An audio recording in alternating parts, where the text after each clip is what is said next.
महाराष्ट्र की सियासत इस वक्त चरम पर है। 29 तारीख तक सभी 288 विधानसभा सीटों के नॉमिनेशन की फाइनल डेट है। अब लेकिन महाविकास अघाड़ी में अभी तक सीटों को लेकर चर्चा है। वहीं उद्धव ठाकरे और कांग्रेस के बीच तकरार पर भाजपा के प्रदेश अध्यक्ष चंद्रशेखर बावनकुले ने तंज कसा। उन्होंने कहा कि उद्धव ठाकरे की ऐसी हालत पर उन्हें तरस आता है। उन्होंने कहा कि उद्धव की ऐसी हालत पहले कभी नहीं देखी। वो कांग्रेस और शरद पवार के आगे नतमस्तक हो रहे हैं।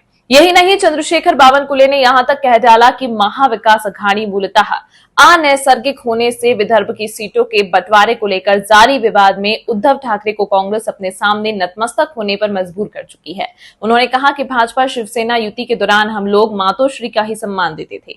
बावनकुले ने कहा कि शिवसेना प्रमुख हिंदू हृदय सम्राट बाला साहेब ठाकरे ने कहा था कि जिस दिन शिवसेना को कांग्रेस के पास जाना पड़ेगा उस दिन वे अपनी पार्टी बंद कर देंगे, लेकिन आज वैसा होता नहीं दिखाई दे रहा है। इसके लिए पूरी तरह उद्धव ठाकरे ही जिम्मेदार हैं।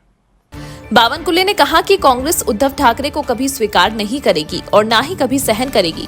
भाजपा के साथ युति के दौरान विदर्भ में शिवसेना को सम्मानजनक सीटें मिलती थी। महायुति नैसर्गिक युति है, सभी उम्मीदवार सक्षम हैं। सीटों के वितरण के समय कुछ उम्मीदवार अगर अन्यत्र जा रहे हैं तो कोई समस्या नहीं है। उन्होंने कहा कि पार्टी छोड़ चुके संदीप नाई की जगह रामचंद्र घरात को नियुक्त किया गया है।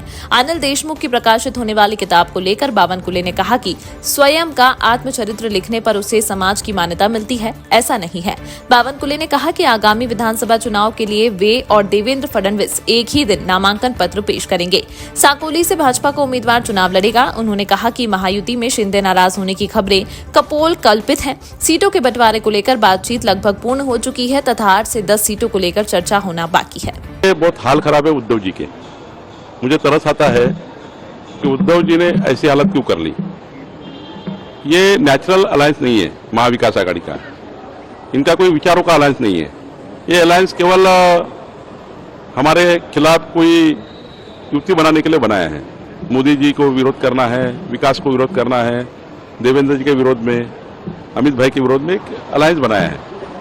अब उद्धव जी की हालत इतनी खराब है कि उनको विदर्भा में जो हम 14-15 सीटें उस समय नेचुरल अलायंस मिलते थे, अब कांग्रेस पार्टी उनको सहन नहीं कर रही है। और हमें मालूम था कि कांग्रेस पार्टी उद्धव जी का और शरद पवार जी उद्धव जी का निश्चित रूप से गेम करेगी। उन्होंने उनका गेम कर लिया है और उनको बड़ी हालत खराब कर दी।